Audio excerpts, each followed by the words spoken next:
Everyone, I welcome to SR education online classes. आज की class में हम जो डिस्कस करेंगे क्षेत्र परिभ्रमण यानी कि फील्ड ट्रिप्स मेथड के बारे में डिस्कस करेंगे। क्षेत्र परिभ्रमण जो प्रविधि है हमारे शिक्षण में किस प्रकार से उपयोगी सिद्ध होती है, किस प्रकार से शिक्षक क्षेत्र परिभ्रमण प्रविधि का यूज करके अपने शिक्षण को बेहतर तरीके से छात्रों तक पहुँचा सकता है और उनका जो ज्ञान है वो स्थायी रूप से छात्रों में विकसित कर पाता है। तो चलिए डिस्कस करते हैं। फिर पॉइंट नंबर फर्स्ट को डिस्कस करते हैं। शिक्षण परिभ्रमण प्रविधि जिसके माध्यम से छात्रों को कक्षा तथा स्कूल से बाहर अधिगम के लिए ले जाया जाता है। क्षेत्र परिभ्रमण प्रविधि एक ऐसी विधि होती है जिसमें छात्र और चीजों को बाहर की दुनिया से भी अपने आप को जोड़ भी पाते हैं और यानी कि बाहर के परिवेश से छात्रों को रूबरू करवाया जाता है, अधिगम करवाया जाता है। चलिए अगले पॉइंट्स को डिस्कस करते हैं। परिभ्रमण प्रविधि का पर्यावरण अध्ययन की कक्षा में छात्रों का पर्यावरण के बारे में सब कुछ नहीं बताया जा सकता, क्योंकि बिल्कुल सही भी, क्योंकि पर्यावरण अगर किताब के माध्यम से अगर हम पर्यावरण यानी कि एनवायरमेंटल के बारे में छात्रों को बताना चाहे तो वो सारी चीजें हम छात्रों को नहीं बता पाएंगे जितना वो चीजों को बाहर की दुनिया से चीजों को बेहतर तरीके से समझ पाते। इसलिए समय समय पर फील्ड ट्रिप्स या क्षेत्र परिभ्रमण का आयोजन करना जरूरी होता है और जो उनका जो नॉलेज है वो हमेशा लॉन्ग टाइम पीरियड तक रहेगी और जो वो सीखेंगे वो आसानी से भुला भी नहीं पाएंगे। चलिए अगले पॉइंट्स को डिस्कस करते हैं। पर्यावरण के बारे में महत्वपूर्ण जानकारी देने के उचित पर्यावरण के प्रति उचित दृष्टिकोण निर्माण के लिए तथा कौशल पोषण के लिए क्षेत्र भ्रमण प्रविधि बहुत महत्व रखती है। यानी कि अगर छात्रों में किसी भी प्रकार का दृष्टिकोण का विकास किया जा रहा है तो उसके लिए सबसे जरूरी होता है आप छात्रों को भ्रमण पे ले जाए। जब भ्रमण का आयोजन होता है, जब छात्र अपने परिवेश में चीजों को देखने और समझ के छात्र बेहतर तरीके से समझ पाते हैं, उनमें एक साइंटिफिक एटीट्यूड भी डेवलप हो पाता है और सभी तरीके के कौशल भी छात्रों में विकसित हो पाते हैं। चलिए अगले पॉइंट्स को डिस्कस करते हैं। प्रसिद्ध शिक्षा शास्त्री रूसो ने परिभ्रमण के प्रगतिशील शिक्षाविदों ने प्रकृति अध्ययन पर जोर दिया। विदान वॉल्टर के शब्दों ने इन्होंने डेफिनेशन दी है फील्ड ट्रिप्स के बारे में, उसे डिस्कस करते हैं। कोई भी स्थान जहाँ भी पौधा या फिर जानवर पाया जाता है उतना ही महत्व रखता है जितना कि जानवर और पौधे स्वयं अपना खुद का रखते हैं। सामाजिक अध्ययन में अनेक ऐसे स्थल हैं जहाँ पर छात्र को ले जाना बहुत जरूरी होता है, यानी कि अत्यंत आवश्यक होता है। किताबी ज्ञान को बाहर के परिवेश के साथ जोड़कर पढ़ सके और अच्छे तरीके से छात्र समझ सके। चलिए अगले पॉइंट्स को डिस्कस करते हैं, यानी कि क्षेत्र परिभ्रमण प्रविधि के लाभ। जितने भी मेथड खुद के अपने बेनिफिट भी होते हैं, तो चलिए डिस्कस करते हैं कि पॉइंट नंबर फर्स्ट में कहा है छात्रों को प्रत्यक्ष देखने से ज्ञान में वास्तविकता का रूप आ जाता है। किताबी ज्ञान के साथ साथ चीजों को बाहर भी लेके जाएंगे, फील्ड ट्रिप का आयोजन करेंगे तो जो उनका ज्ञान है वास्तविकता को समझने में अच्छी तरीके से अर्जित हो पाता है और वास्तविकता को अच्छी तरीके से समझ भी पाते हैं। उनकी जो ज्ञान है वो स्थायी रूप से विकसित हो पाती है। चीजों को आसानी से वो विश्वास नहीं करते जब वो खुद के बारे में जो अनुभव अपने एक्सपीरियंस के अकॉर्डिंग चीजों को देखते हैं, समझते हैं और उस पर यकीन करते हैं। अगले पॉइंट्स को डिस्कस करते हैं। छात्र सामाजिक वातावरण के संपर्क में आते हैं, छात्रों का सोशल डेवलपमेंट है वो भी अच्छे प्रकार से हो पाता है और अपने आप को छात्र समाज से और अपने आप को जुड़ा हुआ महसूस करते हैं, अलग महसूस नहीं कर पाते हैं। चलिए अगले पॉइंट्स को डिस्कस करते हैं। क्षेत्र परिभ्रमण प्रविधि से जो ज्ञान प्राप्त होता है वो ठोस होता है, स्थायी होता है, लॉन्ग पीरियड तक रहता है और आसानी से समाप्त नहीं होता, यानी कि आसानी से भुलाया नहीं जा सकता। चलिए अगले पॉइंट्स को डिस्कस करते हैं। छात्रों में पर्यावरण के प्रति रुचि भी उत्पन्न हो सकती है, उनमें उत्सुकता रहती है, जिज्ञासा रहती है चीजों के बारे में जानकारी इकट्ठा करने की। अगले पॉइंट्स को डिस्कस करते हैं। पर्यावरण शिक्षण को रुचिकर बनाया जा सकता है अगर छात्रों को हम सही मेथड का यूज करेंगे तो छात्रों में जो है वो पर्यावरण शिक्षण के प्रति उनमें जो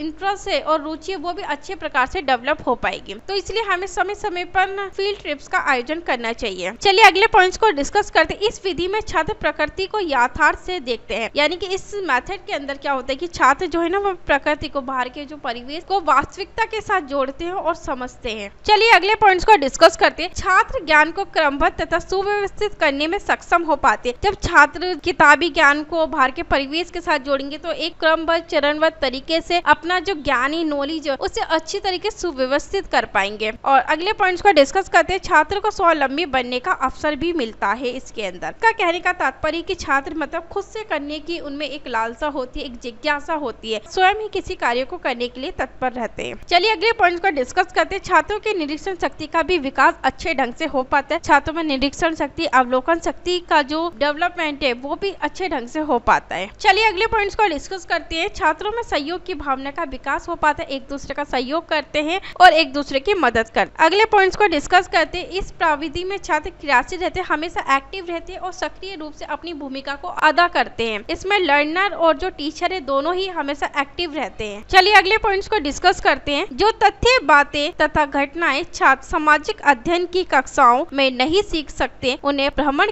माध्यम से संबंधित स्तर पर ले जाकर आसानी से सिखाया जा सकता है। कहने का तात्पर्य कि अगर हम किसी फैक्ट से रिलेटेड, कोई घटनाओं से रिलेटेड किताब में हम पढ़ा रहे हैं, तो अगर वो छात्र नहीं समझ पा रहे तो जब हम फील्ड ट्रिप का आयोजन करते हैं और ऐसी जगहों पर जाते हैं ताकि जो तथ्य है, जो किताबी ज्ञान है, छात्र उसे समझ पाए और वो अच्छी तरीके से चीजों को समझ पाते हैं। जब हम फील्ड ट्रिप का आयोजन करते हैं, इतना वो किताब में से नहीं समझ पाते जितना वो बाहर की चीजों को देख के, समझकर, सुनकर, चीजों को खुद अनुभव करके सीखते हैं। अगले पॉइंट्स को डिस्कस करते हैं। भ्रमण से बच्चों में जो खोज की प्रवृत्ति है वो भी बढ़ती है और अच्छे ढंग से विकसित होती है। छात्र किसी भी कार्य को करने के लिए खुद भी तत्पर होते हैं और खुद ही अभ्यास करते हैं। चलिए अगले पॉइंट्स को डिस्कस करते हैं। भ्रमण से छात्रों का दृष्टिकोण है वो विशाल बनता है, यानी कि एक चीजों को लिमिट से बाहर जाके चीजों को सोचते हैं और करते हैं। चलिए अगले पॉइंट्स में डिस्कस करते हैं कि क्षेत्र परिभ्रमण के उदाहरण, यानी कि जो एग्जाम्पल ऑफ फील्ड ट्रिप्स के क्या क्या एग्जाम्पल है उसके बारे में डिस्कस करते हैं। फर्स्ट पॉइंट में कहा कि छोटी कक्षा के छात्रों के लिए हम पास के बगीचे में छात्रों को ले जाके बता सकते हैं, खेत हो गया, पशुशाला में ले जा सकते हैं छात्रों को, चिड़ियाघर में ले जाके जानवरों के बारे में बता सकते हैं, अजैब घर ले जा सकते हैं, आदि संस्कृति तथा महत्वपूर्ण स्थान पे छात्रों को ले जाया जा सकता है। अगले पॉइंट्स को डिस्कस करते हैं, यानी कि बड़ी कक्षा के छात्रों के लिए हमें कहाँ ले जाना सुटेबल होगा। कपड़ा हो गया, मिल हो गया, जूट मिल, बैंक, पंचायत घर, विधानसभा, संसद भवन, टेलीफोन एक्सचेंज, वाटर वर्कर्स, ऐतिहासिक तथा अन्य महत्वपूर्ण स्थानों पर छात्रों के फील्ड ट्रिप्स का आयोजन भी किया जाना चाहिए समय समय पर, ताकि जो छात्र है वो दुनिया से अपने आप को रूबरू कर सके और चीजों को बेहतर तरीके से समझ पाए। चलिए अगले पॉइंट्स को डिस्कस करते हैं। क्षेत्र परिभ्रमण में मोटे तौर पर निम्न प्रकार के भ्रमण आते हैं। कौन कौन से भ्रमण आते हैं उसके बारे में डिस्कस करते हैं। फर्स्ट पॉइंट में कहा कि ऐतिहासिक परिवेश का अध्ययन करना हो तो हम फील्ड ट्रिप का आयोजन कर सकते हैं। जब हिस्ट्री से रिलेटेड कोई चीज हमें बतानी हो, जैसे एग्जाम्पल लाल किला के बारे में छात्रों को बताना है, कुतुब मीनार से रिलेटेड छात्रों को बताना है, तो ऐसी जो हिस्ट्री से रिलेटेड चीज है उसका हम बाहर के परिवेश का अध्ययन छात्रों को करवा सकते हैं, फील्ड ट्रिप का आयोजन करवा सकते हैं। अगले पॉइंट्स को डिस्कस करते हैं कि भौगोलिक परिवेश का अध्ययन करने के लिए भी हम छात्रों को ले जा सकते हैं। जैसे एग्जाम्पल लेते हैं, मौसम से संबंधित हो गया, जलवायु से संबंधित हो गया, छोटी छोटी ट्रिप का हम आयोजन करवा के छात्रों को ले जा सकते हैं। अगले पॉइंट्स को डिस्कस करते हैं आर्थिक परिवेश का अध्ययन करने के लिए, यानी कि बैंकों से रिलेटेड हो गया तो उस ले जाके छात्रों को अध्ययन भी करवा सकते आर्थिक परिवेश से संबंधित। अगले पॉइंट्स को डिस्कस करते हैं सामाजिक परिवेश का अध्ययन करने के लिए भी हम फील्ड ट्रिप का आयोजन कर सकते हैं आसानी से। अगले पॉइंट्स को डिस्कस करते हैं औद्योगिक परिवेश का अध्ययन करने के लिए भी हम फील्ड ट्रिप का आयोजन करते हैं। चलिए अगले पॉइंट्स को डिस्कस करते हैं कृषि परिवेश का अध्ययन करने के लिए भी हम छात्रों को फील्ड ट्रिप का आयोजन भी कर सकते हैं, ताकि जो कृषि से संबंधित जो ज्ञान है छात्र विकसित कर पाए और कृषि के क्या क्या कार्य होते हैं, किस तरीके से वो खेती करते हैं, तो उसके बारे में छात्रों को अध्ययन कर पाएंगे। अगले पॉइंट में कहीं धार्मिक परिवेश का अध्ययन करना भी जरूरी होता है, तो इसलिए उन्हें इस प्रकार का आयोजन हम कर सकते हैं। अगले पॉइंट है संस्कृति परिवेश का अध्ययन भी हम फील्ड ट्रिप्स के द्वारा करवा सकते हैं। चलिए अगले पॉइंट्स को डिस्कस करते हैं, यानी कि शिक्षण भ्रमण की सीमाएं,